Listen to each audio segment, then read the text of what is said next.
Kalau nak cerita tentang kelebihan sahabat, salah pada diri kita. Di antaranya, tak adalah amalan yang Allah turut serta buat dalam hidup kita ni, ialah kecuali amalan selawat. Allah turut serta berselawat. Tuan-tuan bayang, Allah kalau dia suruh kita solat kan, Allah tak sebut dia solat. Allah kalau dia suruh kita puasa, ni kita nak masuk puasa ni, Allah tak sebut dia turut serta berpuasa. Allah, bila Allah Subhanahu Wa Taala dia nak suruh kita dalam hidup kita ni, dalam keadaan kita jaga perintah Allah, Allah tak sebut aku turut serta buat kecuali selawat. Selawat ni Rasul Allah Subhanahu Wa Taala sebut, innallaha wa malaikatahu yusalluna 'alan nabi ya ayyuhalladzina amanu sallu alaihi wa sallimu taslima. Allah dan juga para malaikat berselawat ke atas nabi kamu. Wahai orang yang beriman pada Allah, selawatlah ke atas nabi kamu dengan selawat sepenuh-penuh taslima. Sepenuh-penuh pada diri kamu ni berselawat pada Allah Subhanahu Wa Taala. Ni pada diri kita berselawat, tuan-tuan. Jangan tuan-tuan rasa kita ni rasa malas, rasa tak bermaya dalam hidup kita, jangan. Mulut kita ni sentiasa sebut Allahumma salli ala Muhammad wa ala ali Muhammad. Jangan tinggal pada diri kita. Bismillahirrahmanirrahim. Alhamdulillahirabbil alamin. Wassalatu wassalamu ala asyrafil anbiya'i wal mursalin wa ala alihi wa sahbihi ajma'in. Subhanaka la ilma lana illa ma 'allamtana innaka antal alimul hakim. Rabbi shrah li sadri wa yassir li amri wahlul 'uqdatam min lisani yafqahu qawli. Rabbi yassir wa la tu'assir wa tammim bil khair, amma ba'd. Terima kasih pada Ustaz Nik Ahmad Atif yang menjadi pengacara kepada kita pada malam yang baik ini. Dan sebagaimana yang kita janjikan pada malam-malam sebelum daripada ini, untuk kita sama-sama berbicara tentang satu tajuk yang penting dalam hidup kita ini, iaitu saat getir kita menghadapi kematian pada diri kita. Melalui kitab yang di hadapan tuan-tuan inilah yang kita sedang berbicara kitab ini. Oleh kerana dalam suasana kita PKP ini, pergerakan kita dalam keadaan terhad di kalangan kita ini, lalu kita bicarakan tentang tajuk ini. Dan saya mengalu-alukan kehadiran ayah-ayah, ibu-ibu dan juga keluarga-keluarga kita supaya kita sama-sama berbicara tajuk ini untuk kita nak faham tentang waktu mana kita dekat nak meninggal dunia. Kerana kita tahu bila kita dekat dengan nak meninggal dunia ini, kita akan melalui masa sakarat. Bila kita melalui masa sakarat ini, ramai di kalangan kita dia salah faham. Di kalangan kitanya dia ingat ke masa sakarat ni kita kena bertenang begitu saja. Kemudian pada masa yang sama juga ataupun di kalangan kita dia tak faham kalau melalui masa sakarat ini macam mana kita nak lalui masa yang sedemikian rupa. Padahal masa ni masa yang paling penting untuk menentukan kita sama ada kita ni di kalangan ahli syurga ataupun kita ni di kalangan ahli neraka. Na'udzubillah min dzalik. Kerana dalam hadis Rasulullah sallallahu alaihi wasallam, Rasulullah sallallahu alaihi wasallam sebut, sesungguhnya amalan ini dinilai pada penghujung dalam hidup seseorang. Bila amalan ini dinilai pada penghujung dalam kehidupan kita, maka kita kena tahu waktu mana penghujung tu bagaimana pada diri kita dan saat tersebut macam mana pada diri kita. Para penonton dan sahabat-sahabat sekalian, kalau kita sebut tentang mengenai tajuk yang kita nak sebut pada malam ini ialah di mana dalam tajuk ini kita nak cerita tentang mengenai bila kita dekat nak meninggal dunia ni, ramai di kalangan kita kebingungan. Ramai di kalangan kita ni dia jadi tertekan pada diri dia. Kebingungan, tekanan. Kemudian dalam keadaan tiga masa sedang berlaku pada seorang bila hampir saja dengan kematian. Bila kita dekat nak meninggal dunia ni, Ustaz Nik Atif, dia akan berlaku pada diri kita yang disebut dengan kita bingung terhadap tiga perkara. Yang pertama, bingung kita untuk masa kita nak tinggal, masa yang sebelum kita lalui sebelum daripada ni. Kita teringat anak-anak kita teringat keluarga kita teringat terhadap harta benda kita yang kita nak tinggal. Itu bingung yang pertama. Bingung yang kedua, dalam hidup kita ni bila kita dekat nak meninggal dunia, kita bingung di saat mana kita nak melalui apa benda yang sedang berlaku ni. tarikan daripada bawah. Kemudian bila tarik daripada bawah, roh kita ditarik, direntak daripada bawah. InsyaAllah kita akan cerita dalam bab bila sakarat ini sendiri. Bila berlaku sakarat, maka kita ni jadi bingung. Bingung kita, teragak-agak, mati ke tak mati ni? Mati ke tak mati? Yang ni yang menyebabkan orang kita ni, dia waktu ni dalam keadaan kena tarik tersebut, roh kita ditarik daripada hujung kaki kita. Tuan-tuan, kalau kita tanya lagi, bila sebenarnya kita ni akan mati? Kalau ditanya lagi, bila sebenarnya kita ni akan mati? Ulama' dia sebut, di antara masa yang kita ni akan mati, yang besarnya pada diri kita ni, ketika mana kita ni akan mati? Ketika mana hijab mata kita mula dibuka. Bila hijab mata kita mula terbuka, di saat itu kita nampak alam malakut, alam para malaikat. Kita nampak malaikat-malaikat mula berduyun-duyun turun. Bila kita nampak malaikat mula berduyun-duyun turun, di saat mana malaikat mula turun, dan kita nampak berdiri depan mata kita ni, malaikat-malaikat sama ada berjubah hitam, dalam hadis Rasulullah sebut, ataupun berjubah warna putih. Saya malam ni pakai jubah warna hitam ni, bukannya malaikat ni, jangan salah anggap pula. Cuma saya nak sebutnya, bila kita nampak saja malaikat-malaikat mula berduyun-duyun datang, sama ada jubah putih ataupun jubah hitam. Bila berduyun-duyun datang ni, mula datang berdiri di hadapan muka masing-masing. Di saat mana berdiri di hadapan muka kita, sama ada dia datang sebelah kanan, ataupun datang di hadapan muka kita, ataupun dia berdiri di atas kepala kita. Disebut dalam hadis-hadis Rasulullah berbeza-beza. Waktu mana dia mula berdiri, dia akan umum terus. Wahai anak Adam, aku cari setitik air untuk kamu telan, sudah tidak ada. Aku cari selangkah untuk kamu melangkah, sudah tidak ada. Aku cari sepatah perkataan yang keluar daripada mulut kamu, sudah tidak ada.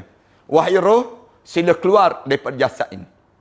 Bila sebut keluar saja daripada jasad ini, saat mana sebut saja begitu, masa inilah malaikat mula masuk dalam tubuh badan kita. Bila malaikat mula masuk dalam tubuh badan kita ni, masa inilah kita akan melalui masa yang dipanggil gangguan perasaan pada kita. Macam mana kita nak melalui masa tersebut? Itu gangguan yang kedua. Pada diri kita jadi keliru. Yang tiga, Ustaz Ni Atif, dia akan berlaku gangguan pada kita, kekeliruan pada diri kita ni, ialah kita fikir tentang macam mana kita nak lalui masa yang akan datang. Masa lepas sudah berlalu dalam hidup. Pada diri kitanya, dah berakhir. Banyak harta, banyak mana pun dah berakhir. Masa yang kita sedang lalui itu, masa dia panggil sakarat tu, masa ni pun masa yang kita jadi keliru pada diri kita. Mati ke tak mati? Mati ke tak mati? Start daripada hujung kaki, rasa ngilu yang amat sangat. Bila tanya pada Rasulullah kata, Rasulullah SAW sebut, waktu tu tak boleh nak gambarkan. Bila sahabat tanya Rasulullah, macam mana sakit saat itu ya Rasulullah? Bila mula ditarik, InsyaAllah malam-malam yang akan datang nanti, kita akan mula cerita tentang mengenai saat mana kita melalui sakaratul maut. Tapi malam ni kita nak cerita tentang mengenai bagaimana kita nak melalui masa tersebut. Bila kita melalui masa sakarat pada diri kita, start daripada kita kena tarik daripada hujung kaki. Kena tarik. Dalam kitab, di sebalik tabir kematian, Imam Ghazali kata, ditarik daripada hujung kaki. Bila ditarik daripada hujung kaki kita ni, direntak naik, kemudian dihentak turun ke bawah. Turun ke bawah ni, sampai ke tumit kaki. Rasa macam nak pecah kaki kita. Dia tanya Rasulullah, ya Rasulullah, bagaimana sakit saat itu ya Rasulullah? Rasulullah SAW sebut, bagaikan kamu dilibas dengan 300 libasan mata pedang di muka kamu tersebut, di tengkuk kamu. Rasulullah sebut tu orang mukmin.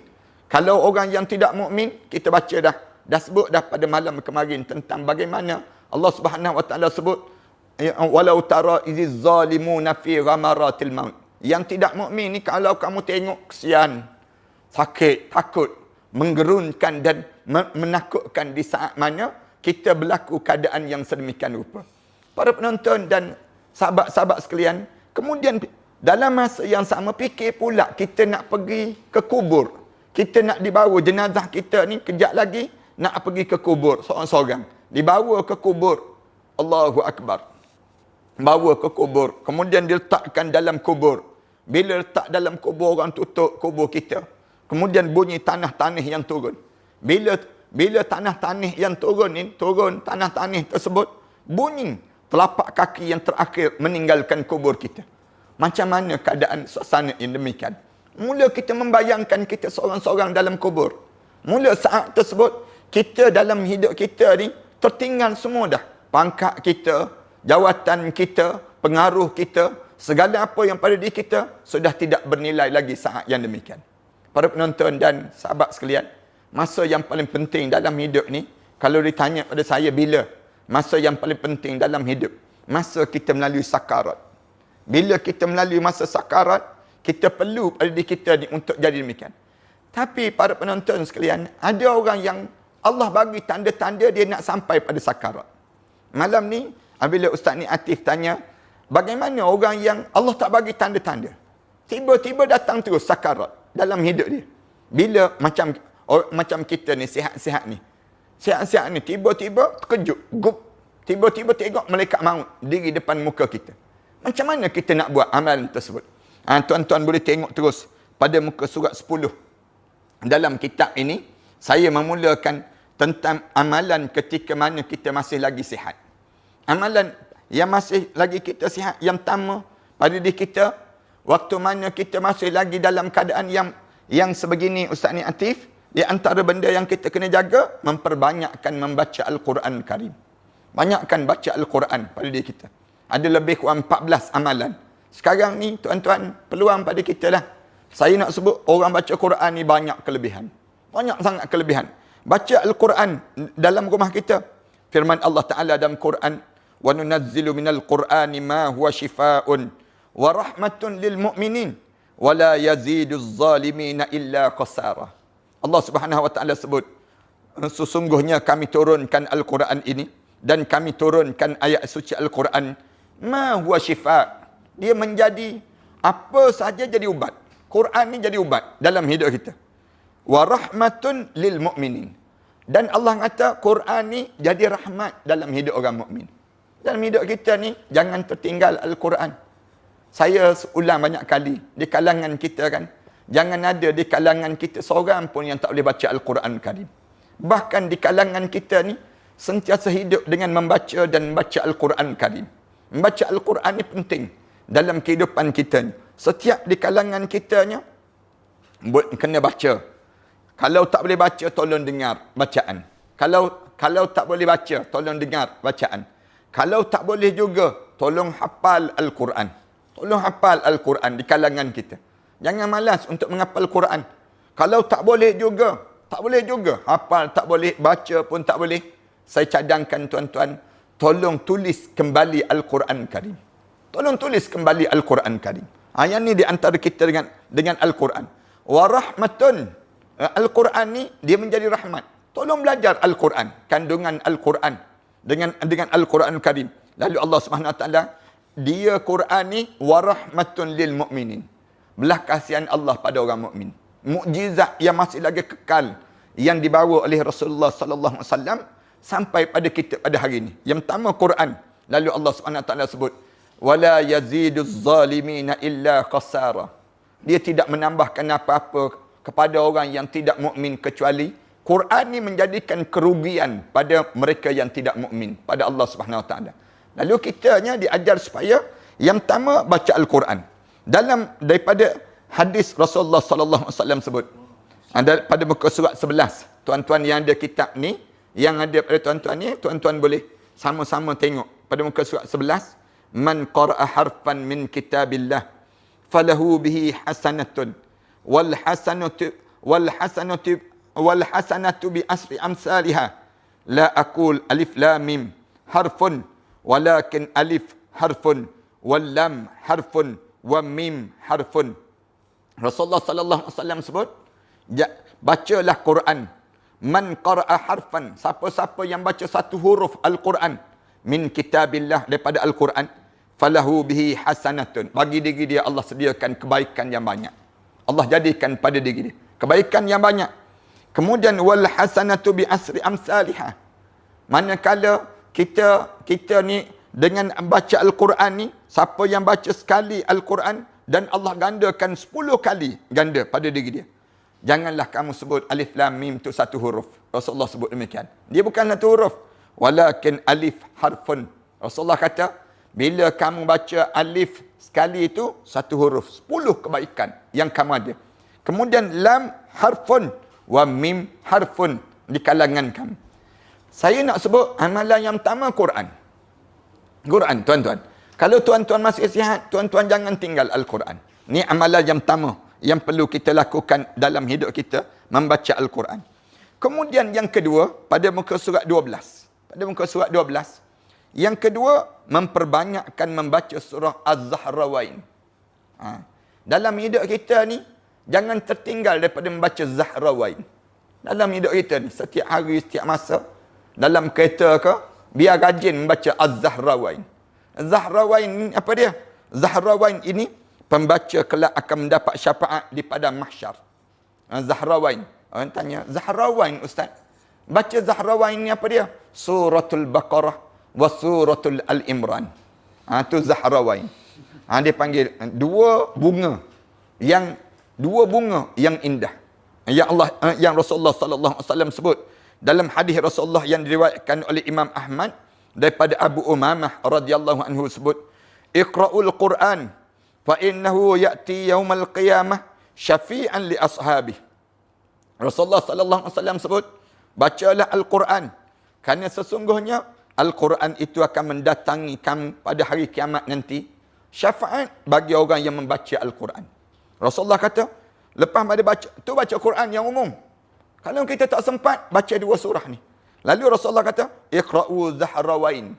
Rasulullah sebut demikian. Bacalah kamu Zahrawain dalam hidup kamu.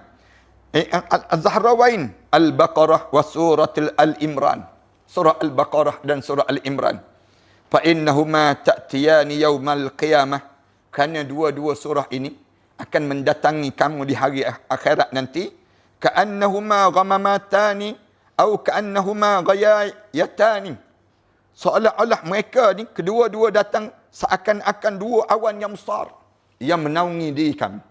Bila kamu sampai di akhirat nanti, ada dua awan yang menjadikan diri kamu ni teduh di bawah dua awan tersebut. Ini kelebihan. Ataupun dua apa dia? Ghayayatani. Seolah-olah dua kelompok besar daripada burung yang akan menjadi apa dia? Au ka'annahuma firqani min tayr. Ataupun dua ni macam burung yang penuh dengan gerombolan burung. Dua kelompok burung yang menaungi mereka yang berada di bawah ini. Sawaf tuhajjani an ashabihima. Dua-dua ni akan menjadi pembela pada orang yang sentiasa membacanya. Surah Al-Baqarah dan Surah Al-Imran. Dua surah ni. Ustaz ni aktif ya. Di antara surah yang kita diajar supaya sentiasa baca, sehingga Rasulullah kata, Iqra'u Suratul Baqarah. Bacalah surah Al-Baqarah. Fa inna akhadhaha barakah. Siapa-siapa yang ambil surah Baqarah, yang dia sentiasa jadikan dalam hidup dia ni surah Al-Baqarah, dia akan jadi keberkatan dalam hidupnya. Kalau keluarga dia baca surah Al-Baqarah, keluarga tu berkat. Dipanggil demikian. Wa tarakaha hasrah. Rasulullah kata, siapa yang tinggal surah Al-Baqarah, menyesallah dalam hidup dia.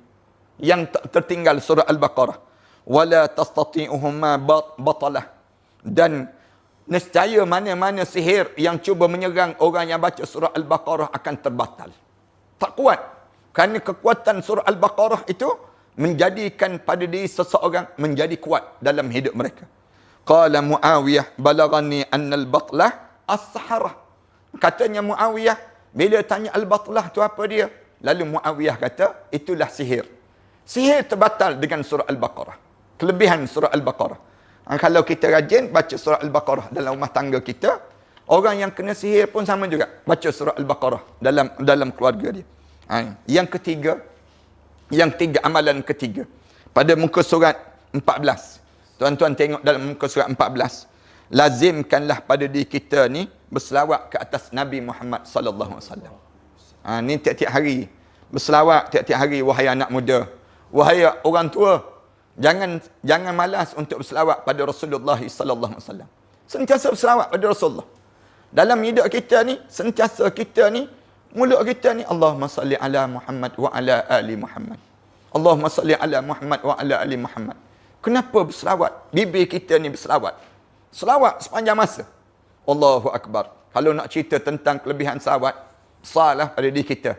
Di antaranya, tak adalah amalan yang Allah turut serta buat dalam hidup kita ni ialah kecuali amalan selawat. Allah turut serta berselawat. Tuan-tuan bayang, Allah kalau dia suruh kita solat kan, Allah tak sebut dia solat. Allah kalau dia suruh kita puasa, ni kita nak masuk puasa ni, Allah tak sebut dia turut serta berpuasa. Allah, bila Allah Subhanahu Wa Taala dia nak suruh kita dalam hidup kita ni, dalam keadaan kita jaga perintah Allah, Allah tak sebut aku turut serta buat kecuali selawat. Selawat ni Rasul Allah Subhanahu Wa Taala sebut, innallaha wa malaikatahu yusalluna 'alan nabi ya ayyuhalladzina amanu sallu 'alaihi wa sallimu taslima. Allah dan juga para malaikat berselawat ke atas nabi kamu. Wahai orang yang beriman pada Allah, selawatlah ke atas nabi kamu dengan selawat sepenuh-penuh taslima. Sepenuh-penuh pada diri kamu ni berselawat pada Allah Subhanahu Wa Taala. Ni pada diri kita berselawat, tuan-tuan. Jangan tuan-tuan rasa kita ni rasa malas, rasa tak bermaya dalam hidup kita. Jangan. Mulut kita ni sentiasa sebut Allahumma salli ala Muhammad wa ala ali Muhammad. Jangan tinggal pada diri kita. Dalam hadis Rasulullah sebut, daripada muka surat 15 tu, Rasulullah sebut, man salla alayya salatan sallallahu alaihi biha ashran. Rasulullah sallallahu alaihi wasallam sebut, siapa yang berselawat ke atas dia aku sekali je, dia selawat pada Rasulullah sallallahu alaihi wasallam, Allah Subhanahu Wa Taala akan menyebut nama dia sebanyak 10 kali. Allah akan berselawat pada diri dia 10 kali. Tuan-tuan, kalau tuan-tuan tanya, macam mana nak suruh Allah sebut nama kita? Selawat pada Rasulullah. Kan orang kita ni kan, kalau ada seorang hamba Allah datang, dia bagi tahu pada kita, tuanku sebut nama kamu lah, misal contohnya. Kita pun, macam mana tuanku boleh kenal saya? Misal contohnya. Kita ni rasa bangga kan? Dalam hidup kita ni, bangga kita. Allahu Akbar. Tuanku kenal. Kalau tuanku kenal, kita rasa bangga. Jalan mengangkang 3 hari 3 malam pada diri kita ni.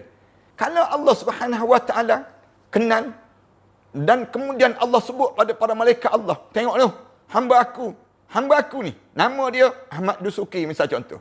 Punca apa dia? Punca dia selawat pada Nabi aku. Dalam hidup kita sama juga, selawat. Selawat, tuan-tuan. Orang kita, nama disebut dalam pasaraya pun rasa seronok dah. Nama sebut dalam pasaraya, seronok dah. Jalan mengangkang je dia. Tu pun anak hilang. Anak hilang. Punca anak hilang. Tapi suka dah dalam hidup dia. Orang kita nama disebut dalam dalam rancangan macam ni kan. Kalau kita sebut nama tuan-tuan ni, misal contoh yang ada depan kita, kita sebut orang ni sedang melihat, ramai ni kan di kalangan kita ni, Awangku Muhammad ada, kemudian Yahya ada, kemudian Cahaya Mekah ada, Siti Hawa ada. Yang sebut ni, bila sebut nama-nama yang ada ni, rasa seronok tak? Tuan-tuan rasa bangga tak? Bangga. Rasa seronok. Alhamdulillah ustaz sebut nama aku. Tambah-tambah sebut tu, kita baca doa pula. Nama kita dibaca oleh, misal contoh Zaitun Ibrahim yang suka tu. Nampak mulut-mulut tersebut. Misal contohnya. Suka kepada diri kita? Suka. Alhamdulillah kita suka. Rasa bangga kita. Alhamdulillah ustaz sebut nama aku. Dalam rancangan kita ni misal contoh. Bayangkan dalam hidup kita ni, Allah sebut di arasy Allah. Allah sebut nama kita di arasy Allah. Macam mana nak suruh nama kita disebut di arasy Allah? Ialah kita, tatkala mana kita dalam keadaan yang kitanya berselawat dan berselawat pada Nabi Muhammad sallallahu alaihi wasallam. 3. Yang keempat amalan kita ialah muka surat 15 tu, melazimi membaca surah Al-Mulk pada setiap hari, terutama waktu mana kita dekat nak tidur. Baca surah Al-Mulk setiap hari.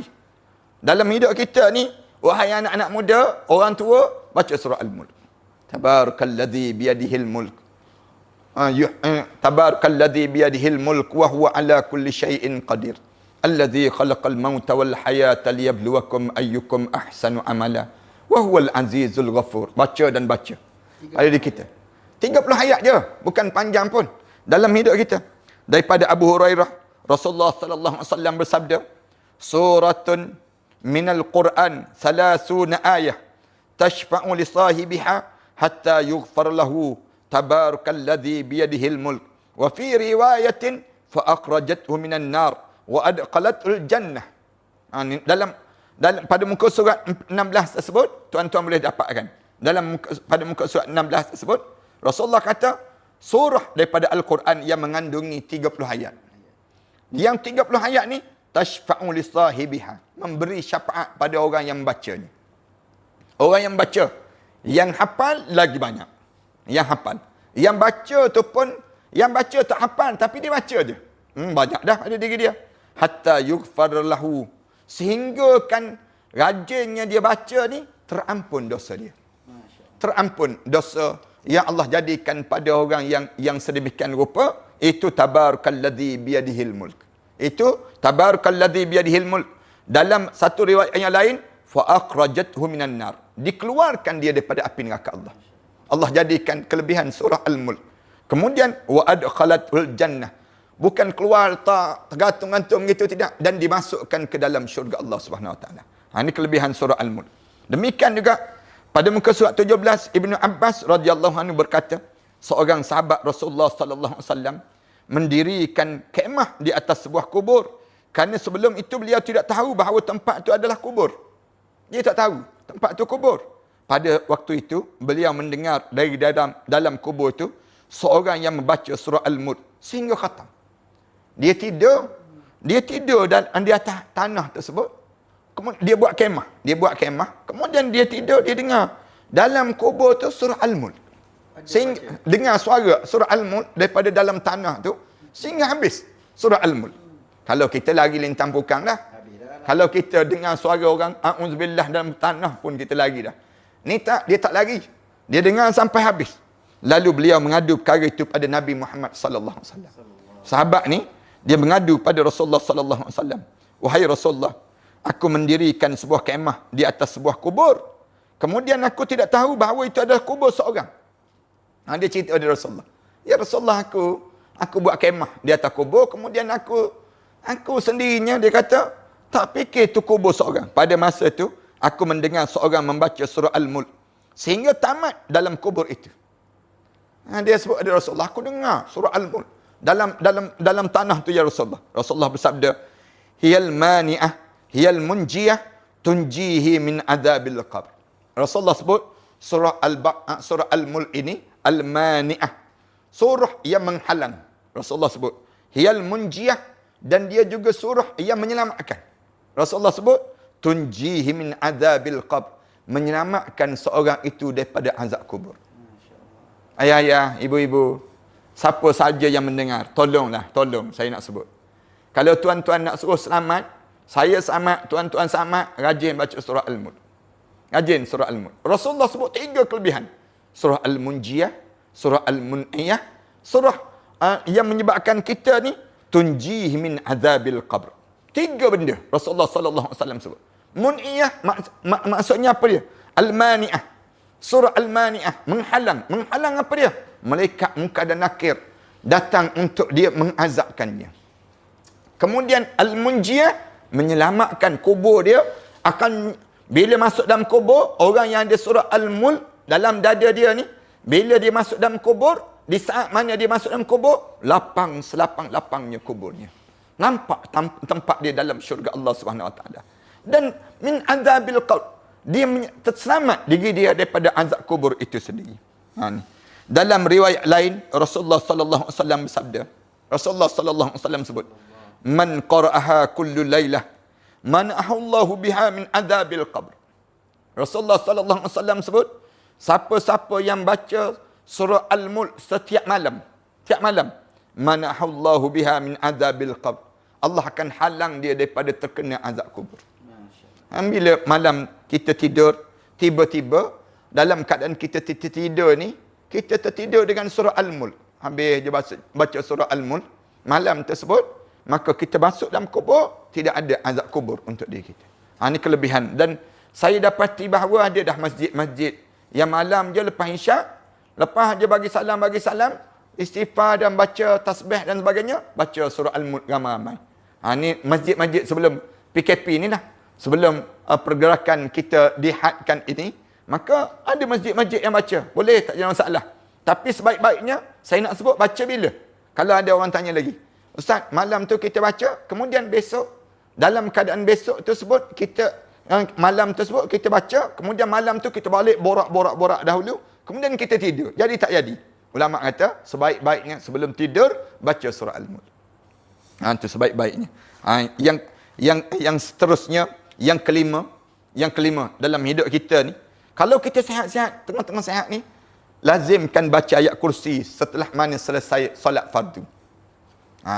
Dengan syarat lepas semayang. Kena semayang dulu. Kena semayang dulu. Ni semayang pun tidak, baca ayat kursi je. Tak boleh, tak jadi demikian. Dia kena ya, daripada di kita ni, kena semayang. Jaga semayang lima waktu. Lepas semayang 5 waktu, baca ayat kursi. Jangan cepat nak bangun. Jangan cepat kita nak tutup yang disebut dengan apa dia, sejadah. Jangan cepat kita nak borak, tanya kawan kita. Jangan sibuk juga nak tengok handphone. Jangan. Lepas solat, bagi salam, sibuk tengok handphone. Nak tengok handphone, baca WhatsApp dulu. Dia, sebab dan tengah semayang tadi bergetar kan? Bergetar. Dia silent tu, menyebabkan getaran. Yang bagi salam, nak tengok apa dia? MKN, hantar WhatsApp, hantar apa dia? Majlis Keselamatan Negara, hantar SMS pada dia. Jangan demikian. Baca dulu ayat kursi. Sebab Rasulullah sallallahu alaihi wasallam sebut, hadis yang diriwayatkan oleh Abu Umamah radhiyallahu anhu pada muka surat 18, tuan-tuan. Tuan-tuan tengok, man qara'a ayatul kursi duburi kulli salatin lam yamna'hu min dukhulil jannah illa al-maut. Rasulullah sallallahu alaihi wasallam sebut, siapa-siapa yang dia membaca ayat kursi pada setiap kali mana dia solat fardu, selesai dia solat fardu, lam yamna'hu min dukhulil jannah. Tak ada halangan untuk dimasukkan ke dalam syurga illa al-maut, kecuali mati. Kecuali mati saja. Bila dia nak masuk syurga, dalam hidup dia ni, dia nak masuk syurga, dia baca ayat kursi. Lepas pada solat. Lepas solat tu, kitanya baca ayat kursi ini sendiri. Kemudian, yang keenam, amalan kita kena buat lagi. Memperbanyakkan membaca Sayyidul Istighfar. Banyakkan dalam hidup kita ni, kita baca apa dia? Sayyidul Istighfar. Sayyidul Istighfar ni, antara zikir-zikir yang dibaca pada setiap pagi dan juga petang. Itu Sayyidul Istighfar. Sayyidul Istighfar ni maknanya penghulu kepada segala istighfar. Ketua pada istighfar.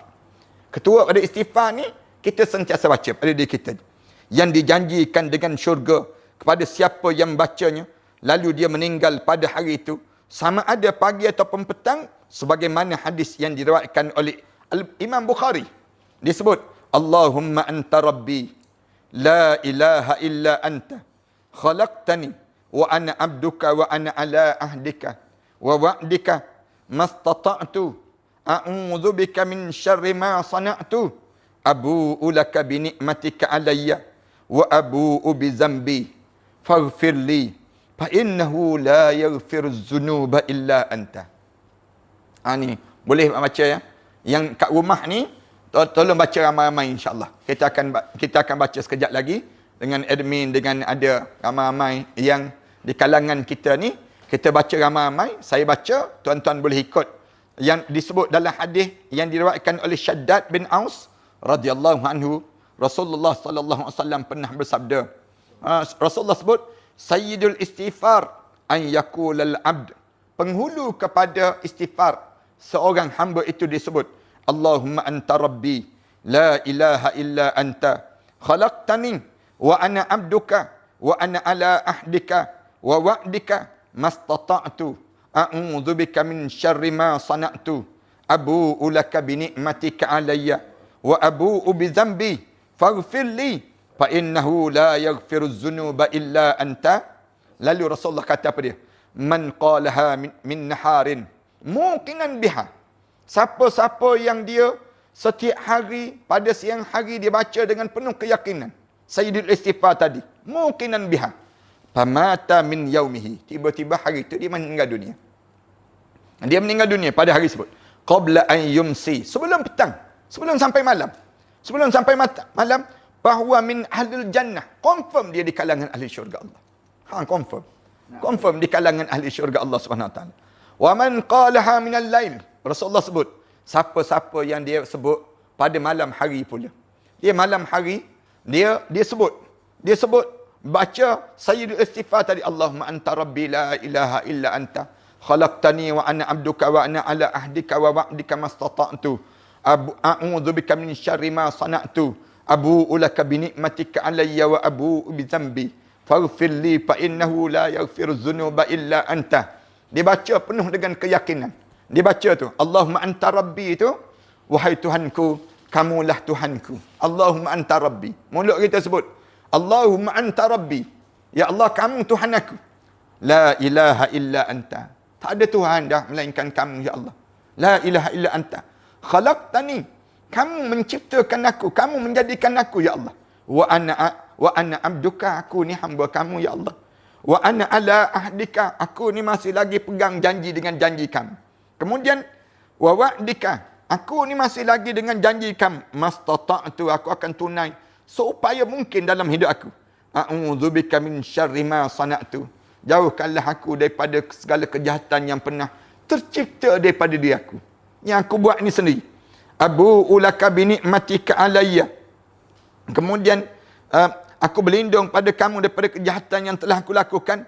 Aku mengetahui atas segala nikmat yang telah kamu berikan pada aku. Kemudian abu'u laka bi ni'matika alayya wa abu'u bi zambi.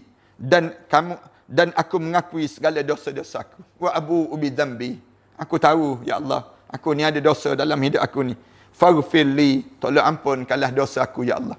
Tolonglah ampun dosa aku. Fa innahu la yaghfiru dzunuba illa anta. Tak ada orang yang boleh tolong dosa. Tak ada orang yang boleh mengampun dosa ini kecuali kamu, ya Allah. Rasulullah kata, siapa yang dia sebut pada siang hari penuh keyakinan, dia mati hari tersebut. Tak sempat malam. Meninggal dunia pada hari tersebut. Confirm ahli syurga. Confirm ahli syurga.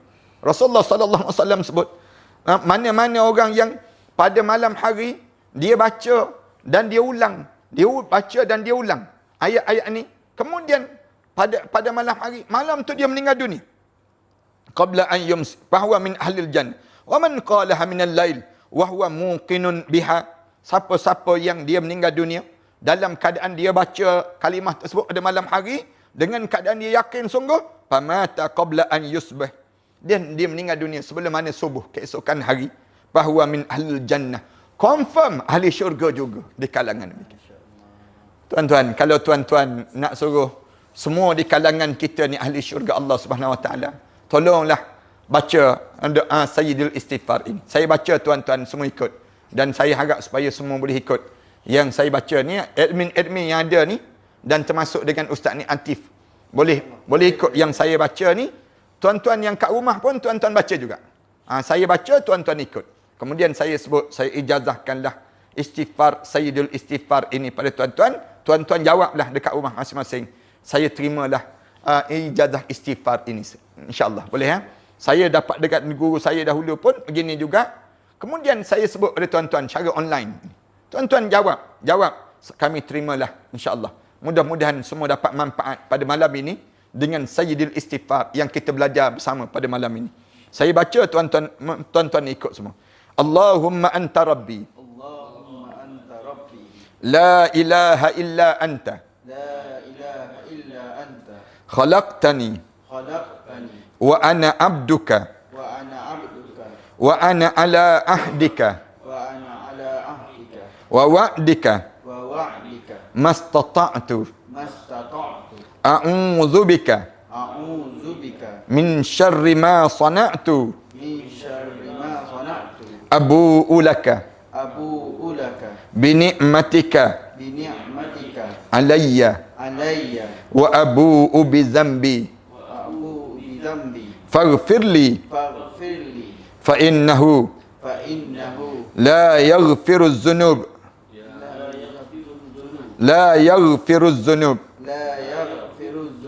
illa anta.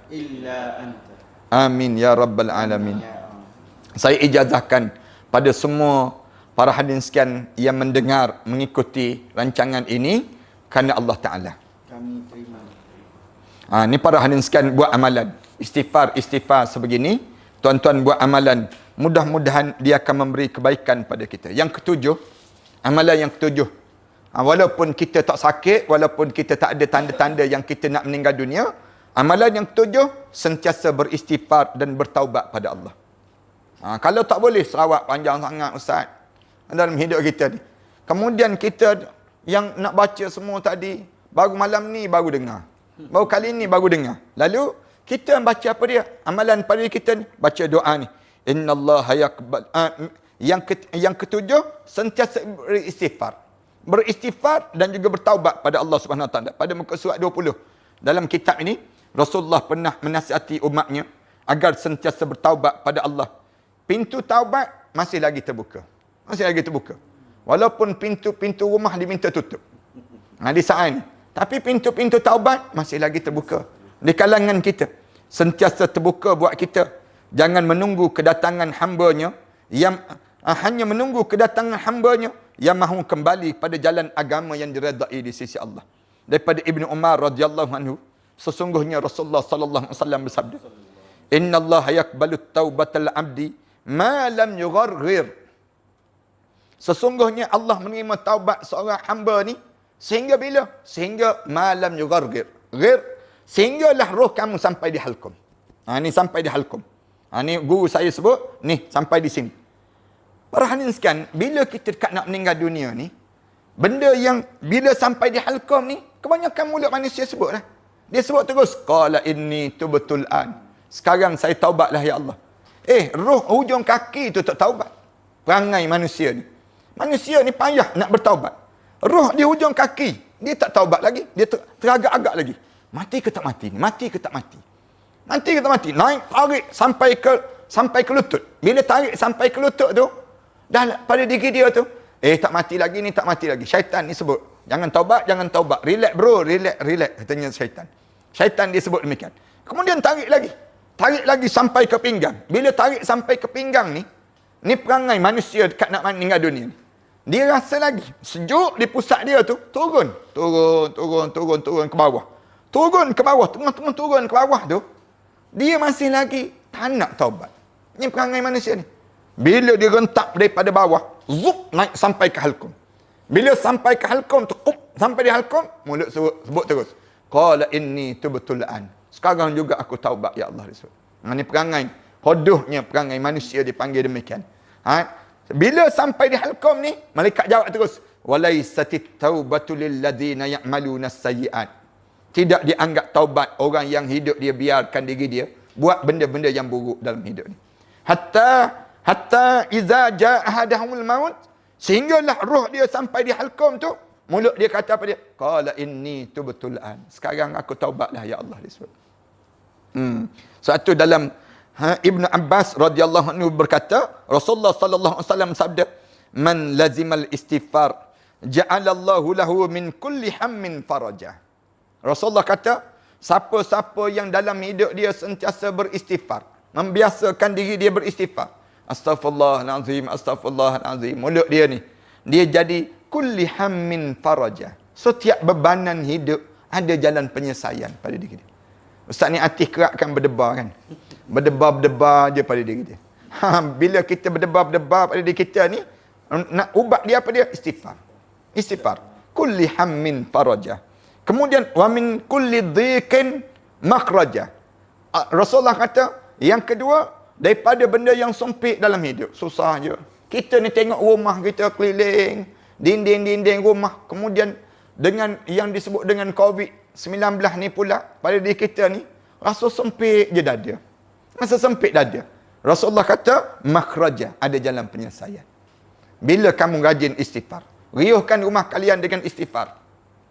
Rumah kita ni, sekarang ni tolong ajar pada diri kita ni, ya Allah, ampunkanlah dosa kami, ya Allah. Mulut kita sebut, astaghfirullah, rabbal baraya, astaghfirullah, minal khataya, astaghfirullah, Rabbal baraya astaghfirullah minal khataya.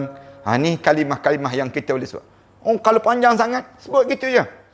Astaghfirullahal azim alladzi la ilaha illa huwal hayyul qayyum wa atubu ilaih. Astaghfirullahal azim alladzi la ilaha illa huwal hayyul qayyum wa atubu ilaih.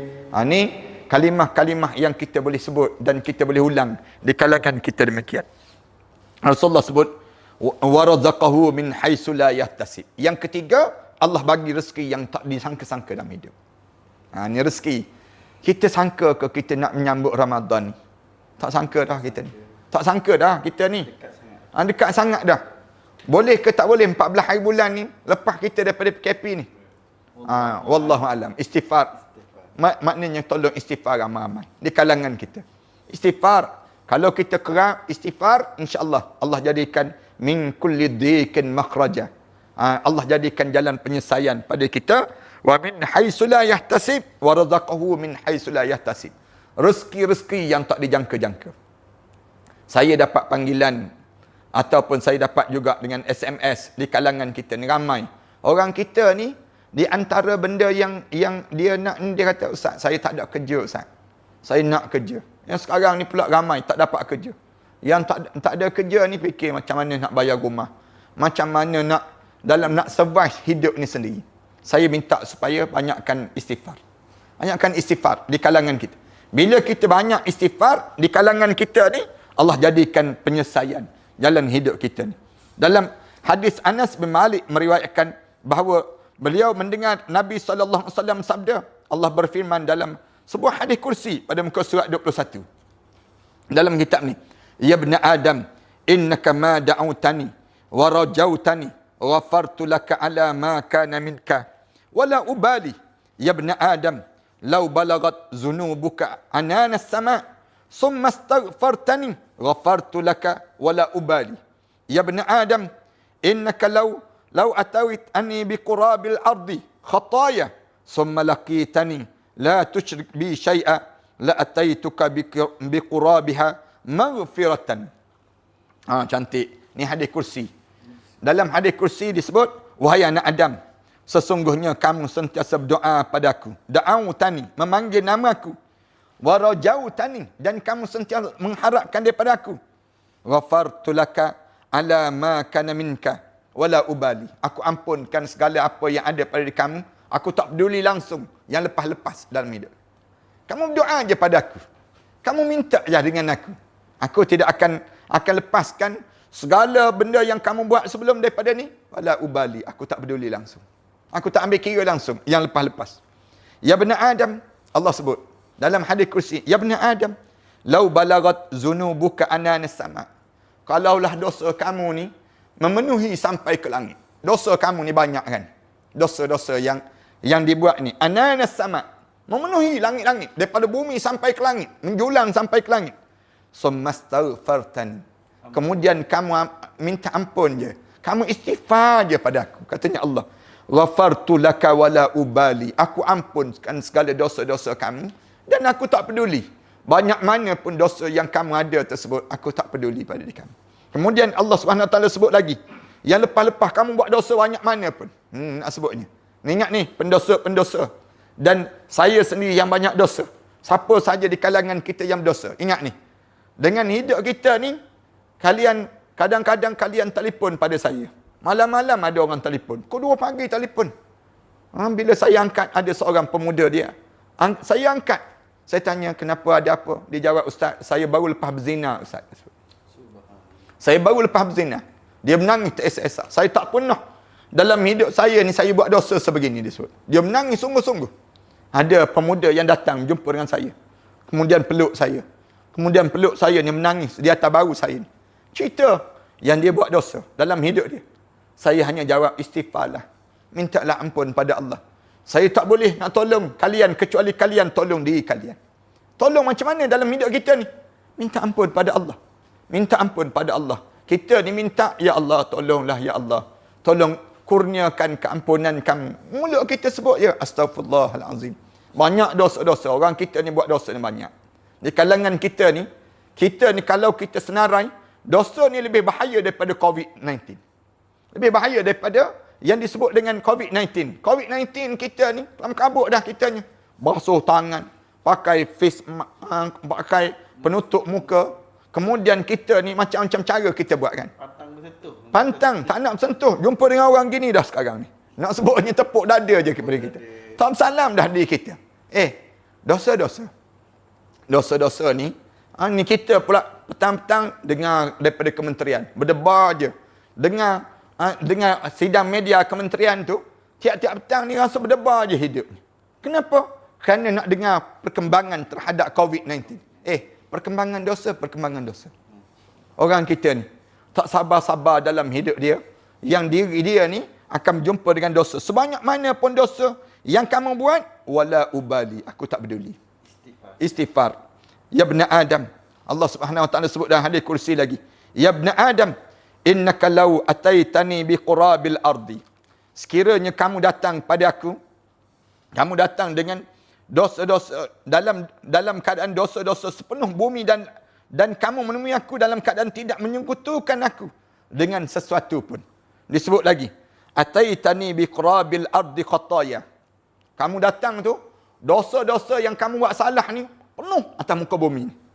Summa laqitani, kemudian kamu mati berjumpa dengan aku. Kamu berjumpa dengan aku. Summa laqitani, kemudian kamu berjumpa dengan aku. Dengan syarat la tusyrik bi syai'a. Jangan kamu syirik pada Allah walaupun sedikit sekalipun. La ataituka biqurabiha maghfiratan.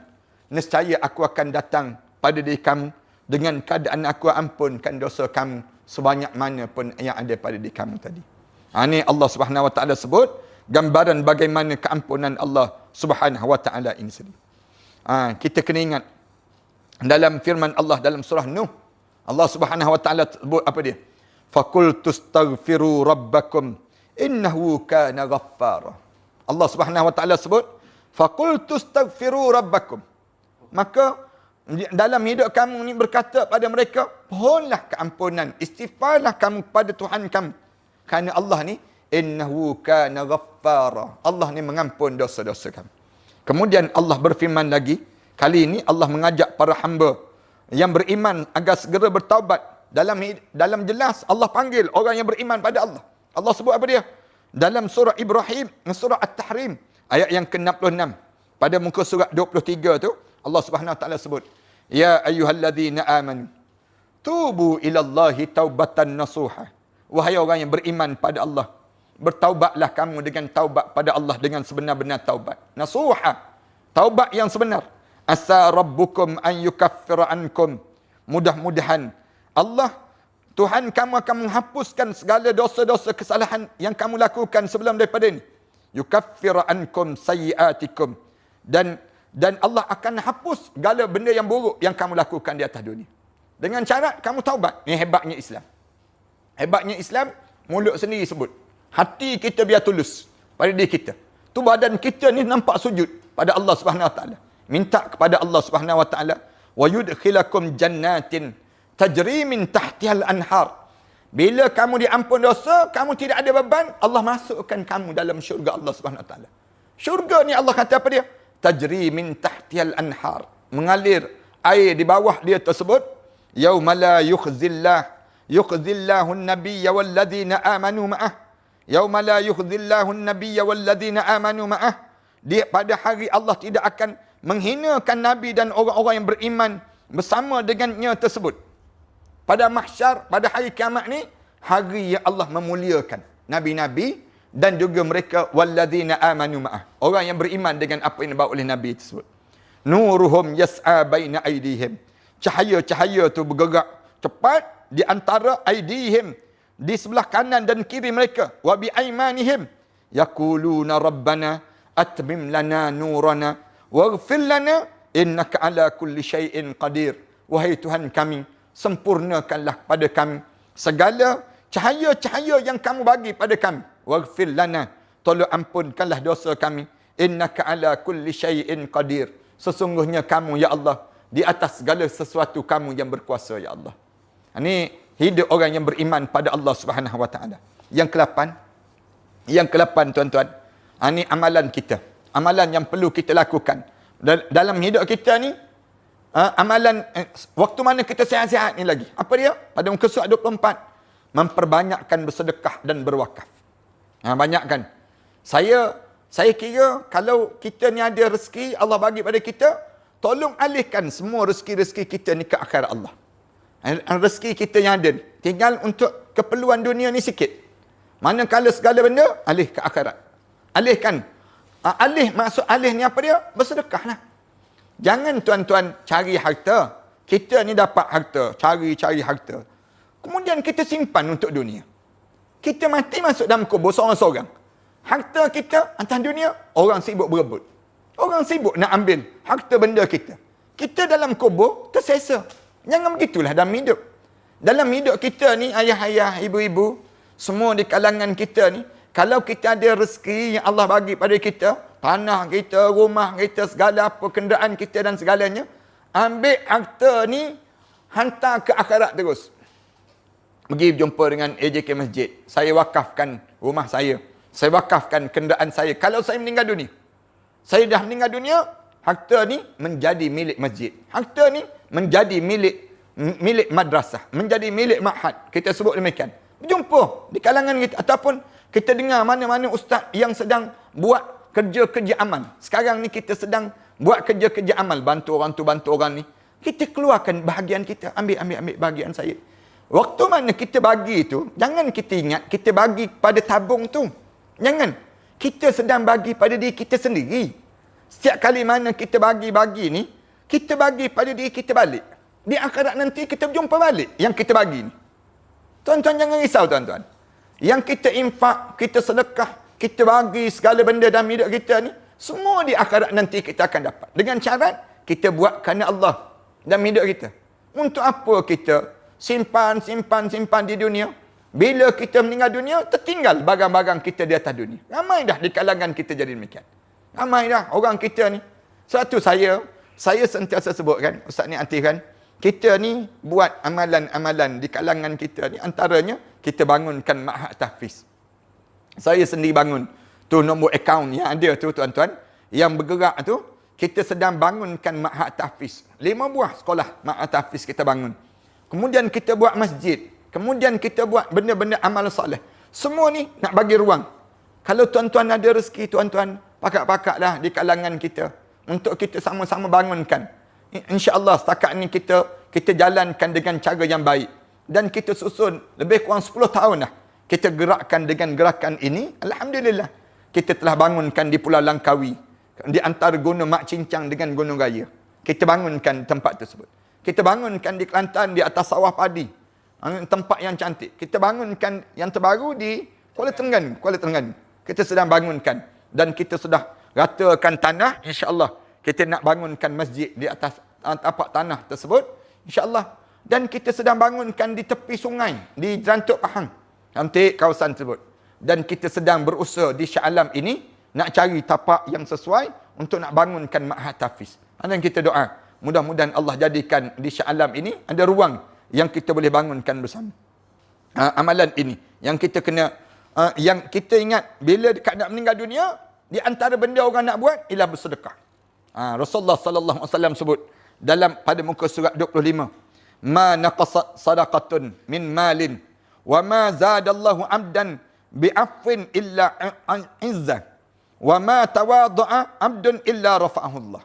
Ini hadis ni Rasulullah sallallahu alaihi wasallam sebut, tak akan berkurang mana-mana harta yang diinfakkan di jalan Allah. Ini Rasulullah janji, ma naqasat sadaqatun min malin, tak akan berkurang. Tuan-tuan bersedekah, ni kita buat nasi bungkus RM7. Kita buat kit untuk di kalangan kita yang berhadapan dengan apa dia? Kesusahan. Saya gerak, Matan Center gerak, PAS Shah Alam gerak, kemudian sahabat-sahabat kita gerakan di kalangan pemuda-pemuda PAS Shah Alam bergerak masing-masing hantar ke rumah. Dan juga ada di kalangan kita bergerak di kalangan kita RM50 je sebungkus. RM50 je sebungkus. Dalam bungkusan tu ada beras, ada sardin, ada kicap, ada bantuan yang kita nak sampaikan pada orang yang susah. Alhamdulillah. Semua sumbangan-sumbangan tu kami gerakkan, kami bagi. Ada lebih kurang dekat dengan 1,000 lebih penama-penama yang perlu. Tuan-tuan boleh bayangkan, kerja-kerja yang kita buat ni bukan kerja untuk perut kita. Perut kita ni besar mana sangat yang ada. Tapi kita buat untuk syurga yang luas itu. Syurga yang luas. Yang ni yang kita kena faham. Tuan-tuan simpan harta benda. Dalam hidup kita, kita simpan harta benda kita pun. Benda apa yang kita dapat dalam hidup itu? Lama-lama hilang. Dalam peti besi pun hilang. 250,000 pula tu. Nak sebutnya, tak tahu toyol mana yang curi. Kita simpan. Pada diri kita sebut. Dalam hidup kita, dah mula. Sekejap duit parti. Sekejap sebut pula. Yang hilang ni, daripada duit peribadi. Nak buat renovation rumah dan sebagainya. Tak tahu mana satu pada diri kita. Walau mana sekalipun saya nak sebut. Yang hilang tu hilanglah. Tapi yang kita ni pula, dalam hidup kita ni, biar rezeki kita ni, jangan hilang untuk dunia. Tetapi dapatkan. Rasulullah kata, ma naqasat sadaqatun min malin. Harta tak akan kurang bagi orang yang banyak bersedekah di jalan Allah. Wa ma zadallahu amdan bi'afwin illa izzah. Seorang hamba tidak akan jatuh hina. Bahkan bila dia minta ampun pada Allah. Kecuali Allah muliakan pada diri dia. Allah akan muliakan seorang. Orang yang rajin bertaubat pada Allah. Allah hinakan dia ke? Tak. Allah muliakan dalam hidup dia. Wa ma tawadha'a abdun illa rafa'ahu Allah. Mana-mana orang yang tawadha' di kalangan hamba-hamba aku, Allah akan semakin angkatkan darjat dia. Dalam hidup kita ni jadi demikian. Ini kena ingat dalam hadis Rasulullah sebut perkara demikian. Yang kesembilan, amalan yang kita diajar supaya kita lakukan. Ustaz ni Atif. Amalan yang kita perlu kita lakukan pada muka surat 26. Ni waktu mana sihat lagi ni. Supaya bila kita berlaku kematian pada kita, kita dah siap dah amalan pada diri kita ni. Apa dia? Melazimi membaca doa Nabi Yunus alaihissalam. Rajin baca doa ni. Sa'ad bin Abi Waqqas menceritakan Nabi SAW bersabda, hal adullukum ala ismillahil a'zam. Doa Yunus, la ilaha illa anta subhanaka inni kuntu minaz zalimin. Fa ayyamal muslim da'a biha fi marad mautihi 40 marrah famata fi mardihi dhalika u'tiya ajran syahid wa in bara'a wa qad ghufira lahu jami'uz dhunubi. Rasulullah SAW sebut, nak tak kalau aku tunjuk pada kamu satu nama Allah yang hebat, nama Allah yang azam, nama Allah yang hebat. Ni saya nak sebut pada pesakit COVID. Pesakit COVID-19 yang tak sakit lagi dan sebagainya, termasuk kita. Yang tak sakit ini sendiri, ni Rasulullah sebut. Apa dia? Doa Nabi Yunus. Doa Nabi Yunus. Doa apa dia? La ilaha illa anta subhanaka inni kuntu minaz zalimin. Tidak ada Tuhan melainkan kamu, ya Allah. Sesungguhnya aku sentiasa buat zalim pada diri aku sendiri, ya Allah. Doa Nabi Yunus alaihissalam. Doa Nabi Yunus alaihissalam ni, pada diri kita ni, sentiasa dalam pada diri kita ni kita baca. Pada diri kita. Doa Nabi Yunus. Rasulullah kata, فَأَيَّمَا الْمُسْلِمْ دَعَى بِهَا فِي مَرَضِ مَوْتِهِ 40 marrah. Mana-mana seorang Muslim yang doa di saat mana dia sedang sakit menghampiri kematian. Dekat nak mati ni, sebanyak mana? 40 marrah. 40 kali. 40 kali. Ulang. 40 marrah. 40 kali pada diri kita ni. La ilaha illa anta. Subhanaka inni kuntu minaz zalimin. Famata fi mardihi. Kemudian dia mati. Dia mati kerana dia sakit tadi.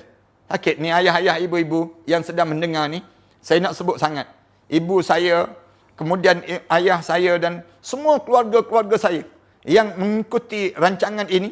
Saya suka nak sebut, kalian semua baca kalimah doa ini. La ilaha illa anta subhanaka inni kuntu minaz zalimin. Sebanyak 40 kali je. Dia baca sebanyak 40 kali pada diri dia. Kemudian dia mati. Kerana sakit tadi. Zalika u'tiya ajran syahidin. Lalu diberi ganjaran pada dia. Ganjaran bagaikan orang mati syahid di jalan Allah SWT. Ganjaran orang mati syahid ni apa dia? Ganjaran diberi. Pahala banyak. Mati syahid akhirat dia panggil. Syahid akhirat yang pada orang yang meninggal dunia saat mana dia sempat sebut la ilaha illa anta subhanaka inni kuntu minaz zalimin wa in bara'a. Kalaulah dia ni dia ni sihat kembali, dia semakin sihat. Rasulullah sallallahu alaihi wasallam sebut. Kalau dia sihat kembali, katakanlah dia sakit-sakit tadi, tiba-tiba dia baca la ilaha illa anta subhanaka inni kuntu minaz zalimin, ulang sebanyak 40 kali, wa in bara'a. Kalau dia terlepas daripada penyakit dia tersebut, terlepas sungguh. Hilang. Covid tu hilang sungguh pada diri dia. Rasulullah sallallahu alaihi wasallam sebut, wa qad ghufira lahu jami'udz dzunubi. Dan yang lebih besar lagi, Allah mengampun segala dosa-dosa dia yang lepas-lepas tersebut. Allahu akbar. Kabar gembira pada mereka yang diuji dengan ujian-ujian sakit. Allah jadikan ujian sakit kalian tadi untuk menjadikan keampunan dosa-dosa kalian. Ini cara Allah jadikan pada diri kita. Jangan kita rasa sedih. Jangan kita rasa kecewa, jangan. Kalau kita sembuh daripada penyakit ini, Allah ampun dah dosa. Macam kita ni baru keluar daripada perut ibu kita. Baru keluar, tak ada dah dosa-dosa. Dan Allah jadikan keampunan pada kita. Yang ke-10, amalan yang ke-10 yang kita kena buat pada setiap hari, saya nak sebutnya ialah amalan solat sunat duha setiap mana pagi. Sunat duha. Dia tak ada pagi petang ni. Dia tak ada petang. Pagi je. Sunat duha ni sebagaimana Allah berfirman wadduha, dan demi waktu pagi. Waktu duha. Allah Subhanahu wa taala sebut demikian. Imam Ar-Razi menerangkan bahawa jika Allah bersumpah dengan sesuatu itu, menunjukkan perkara terbesar dan agung. Allah Subhanahu wa taala sebut wadduha, dia panggil. Orang tanya apa kelebihan salat duha ni? Ditanya pada muka surat 28. Disebut pertama sebagai wasiat dan sunnah Nabi sallallahu alaihi wasallam. Sunnah Rasulullah sallallahu alaihi wasallam. Rasulullah berwasiat pada umatnya untuk merutinkan solat sunat duha. Rasulullah sallallahu alaihi wasallam pesan, rajin sembahyang sunat duha. Saya, tuan-tuan yang mendengar ni, kena rajin sembahyang sunat duha. Sembahyang sunat duha 2 rakaat pada diri kita. Ataupun dalam diriwayatkan daripada Abu Hurairah radhiyallahu anhu, dia sebut Awsani Khalili sallallahu alaihi wasallam bi thalathin siyamin thalathatin ayamin min kulli syahrin wa rak'atai duha wa an utira qabla an anam. Rasulullah sallallahu alaihi wasallam memberi wasiat padaku. Awsani Khalili sallallahu alaihi wasallam. Rasulullah berwasiat padaku dengan 3 perkara. Rasulullah wasiat padaku. Katanya Abu Hurairah. Apa dia? Yang pertamanya, Rasulullah sallallahu alaihi wasallam sebut puasa 3 hari setiap bulan. Rasulullah suruh rajinkan puasa. Setiap hari 3 hari dalam kulli syahrin. 13, 14, 15. Setiap bulan. Ini yang pertama. Yang kedua, wa rak'ati duha. Sembahyang sunat duha 2 rakaat. Sembahyang sunat duha 2 rakaat salat duha. Dan kemudian wa an utira qabla an anam. Sebelum tidur, sembahyang sunat witir lebih dahulu. Kerana bagi orang yang tak bangun orang tak bangun sebelum tidur tu, sembahyang sunat witir tu. Tapi kalau orang yang bangun untuk nak bangun tahajud, witir tu lepas pada kita tahajud. Itu cara demikian pada diri kita. Selain tu, amalan solat sunat duha ni, dia menghapuskan dosa-dosa. Rajin pada kitanya dosa-dosa yang lepas. Orang tanya macam mana nak terhapus dosa ni? Sembahyang sunat duha. Rasulullah sebut dalam hadis Rasulullah, man hafaza ala syuf'atin duha ghufirat lahu dzunubuhu wa in kanat misla zabadil bahr. Rasulullah sebut demikian. Siapa-siapa yang menjaga solat sunat duha, nescaya Allah akan ampunkan dosa-dosa dia sekalipun sebanyak buih di lautan itu sendiri. Allah ampunkan dosa dia. Yang ke-11 amalan yang ni bagi yang sihat lagi ni. Kita baru cerita ni, baru satu bab baru Ustaz ni Atif. Insya-Allah bab yang kedua, yang ketiga ni kita akan menyusul malam besok pula. Malam besok, dan kita minta supaya yang ni pun nak suruh ingat dulu. Nak suruh ingat pada diri kita. Yang kedua, yang ke-11, menghidupkan akhir malam dengan solat sunat tahajud. Bangun tahajud. Rasulullah sallallahu alaihi wasallam sebut afdalus siyam ba'da Ramadan syahrullah Muharram wa afdalus salah ba'dal faridah salatul lail. Rasulullah sebut seutama-utama puasa setelah mana Ramadan ialah puasa pada bulan Muharram. Di antara puasa yang paling afdal pada kita. Wa afdalus salah ba'dal faridah, dan keutamaan sembahyang lepas pada sembahyang 5 waktu ialah sembahyang yang disebut dengan sembahyang malam. Bangun tahajud malam. Kelebihan solat duha, solat tahajud ni di hadis yang diriwayatkan oleh Bilal radhiyallahu anhu bahawa Rasulullah sallallahu alaihi wasallam sabda, "Alaikum biqiyamil lail, fa innahu da'bus salihin qablakum."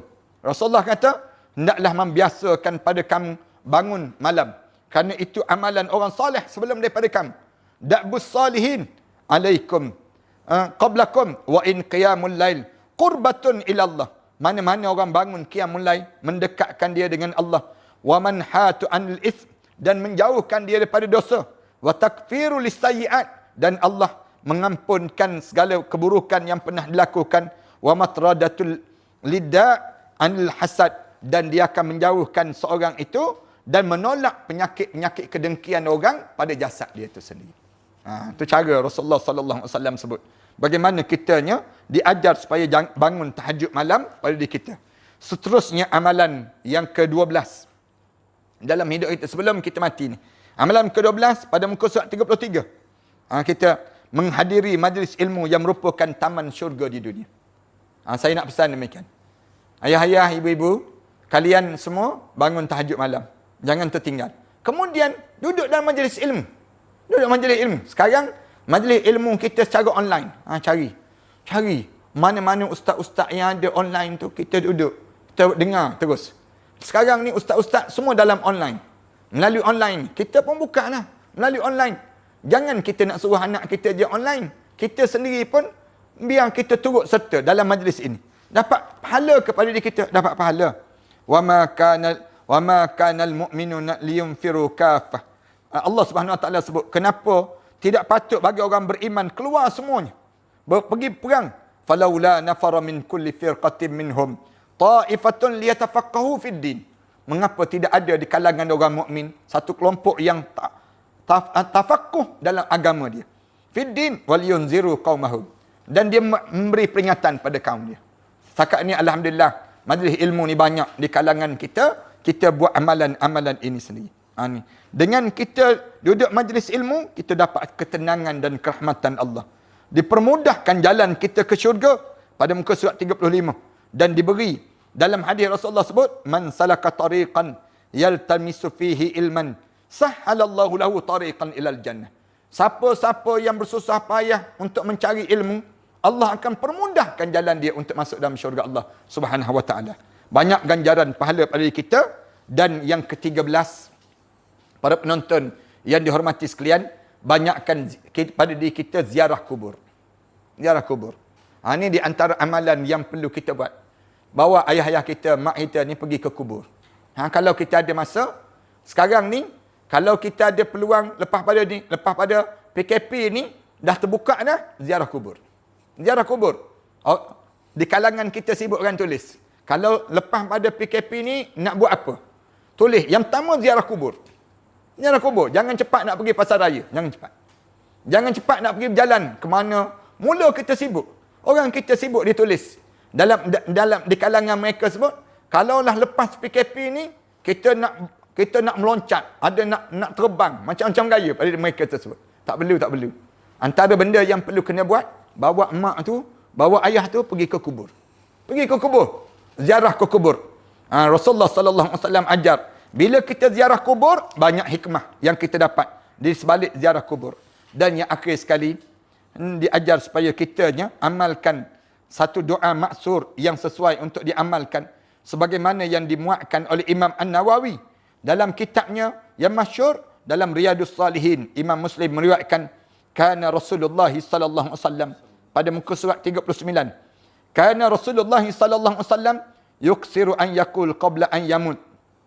Rasulullah sentiasa banyak menyebut sebelum daripada Rasulullah wafat. Sebelum Rasulullah wafat, Rasulullah baca doa ni. Subhanakallahumma wa bihamdika astaghfiruka wa atubu ilaik. Ni dipanggil kafarah terhadap dosa-dosa kita. Qalat faqultu ya Rasulullah, ma hadhil kalimah allati araka qad ahdathtuha taqullaha? Qala qad ju'ilat li alamatun fi ummati idza ra'aituha qultuha idza jaa nasrullahi wal fath ila akhir surah. Ditanya Rasulullah sallallahu alaihi wasallam bila dekat nak wafat, Rasulullah sallallahu alaihi wasallam banyak sebut kalimah ni. Subhanakallahumma wa bihamdika astaghfiruka wa atubu ilaik. Lalu qalat faqultu, lalu aku tanya pada Rasulullah sallallahu alaihi wasallam. Aku tanya pada Rasulullah sallallahu alaihi wasallam. Aisyah tanya pada Rasulullah, "Ya Rasulullah, apa ucapan yang aku lihat kamu sentiasa ucap tu ya Rasulullah?" Dia tanya demikian. Lalu Rasulullah sallallahu alaihi wasallam jawab dengan sabdanya, "Itu dijadikan sebagai tanda bagi aku untuk umat aku." Mana-mana orang yang rajin baca subhanakallahumma wa bihamdika asyhadu an la ilaha illa anta astaghfiruka wa atubu ilaik, itu tanda dia umat Rasulullah sallallahu alaihi wasallam. Kalau aku nak cam dia, di akhirat nanti aku cam lalui kalimah yang dia sebut. Subhanakallahumma wa bihamdika asyhadu an la ilaha illa anta astaghfiruka wa atubu ilaik. Jika telah aku lihat tanda tersebut, ucapan itu aku sebut apabila telah datang pertolongan daripada Allah dan juga kemenangan daripadanya, baginda membaca surah An-Nas sehingga habis.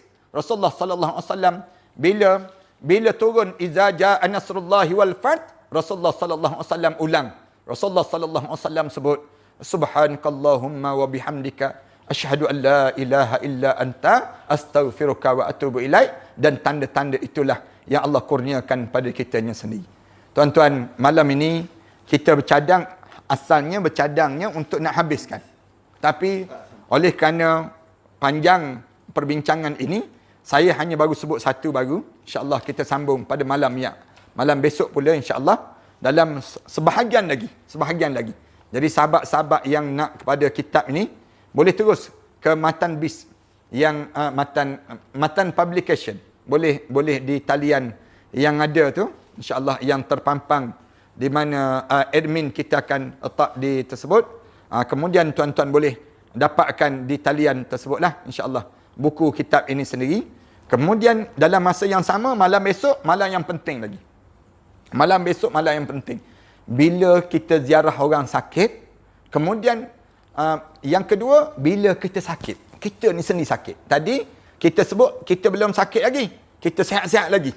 Tapi dah 14 amalan yang perlu kita lakukan.